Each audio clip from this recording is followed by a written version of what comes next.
एक गांव में रोहित और राजू दो जिगरी दोस्त रहा करते थे। गांव में उनके लिए कोई अच्छा काम नहीं था, इसलिए वे दोनों शहर जाकर काम करने की सोचा और अगले दिन काम की तलाश में निकल गए शहर की ओर। शहर गांव से बहुत दूर था। कई घंटे चलने के बाद दोनों दोस्त एक पेड़ के नीचे आराम करने के लिए बैठे। मोहित राजू से कहने लगा, शहर अभी 7-8 किलोमीटर दूर है। लेकिन राजू ने कहा, नहीं, शहर अभी मात्र 3-4 किलोमीटर दूर है। इसी बात पे दोनों में बहस होने लगी। अचानक राजू ने मोहित को जोर से एक चाटा मार दिया। मोहित शांत स्वभाव का था, इसलिए उसने राजू से कुछ नहीं कहा और एक लकड़ी लेकर ज़मीन पर लिखा, आज मेरे जिगरी दोस्त ने मुझे चाटा मारा। फिर दोनों शहर की ओर चल दिए। अब कोई किसी से बात नहीं कर रहा था। रास्ते में एक छोटी सी नदी आई जिसे उनको पार करके जाना था। सबसे पहले मोहित नदी में उतरा और उसका पैर दलदल में फंस गया। उसने राजू से मदद मांगी और राजू जल्दी से भागकर मोहित के पास गया और उसे दलदल से बाहर निकाला।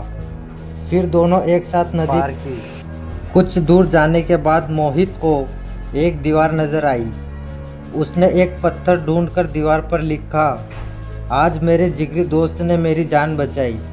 यह देखकर राजू मोहित से कहने लगा, जब मैंने तुम्हें थप्पड़ मारा तो तुमने वहीं ज़मीन पर उस बात को लिख दिया और अपनी जान बचाने की बात तो तुमने नदी के किनारे लिख सकते थे, तो इतनी दूर दीवार पर क्यों लिखा?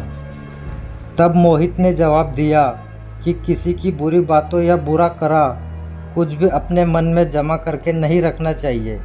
इससे उस इंसान के प्रति हमारे मन में नफरत पैदा होती है। इसलिए जब तुमने मुझे थप्पड़ मारा तो मैंने ज़मीन पर लिख दिया, क्योंकि कुछ देर बाद हवा चलेगी और लिखावट मिट जाएगी।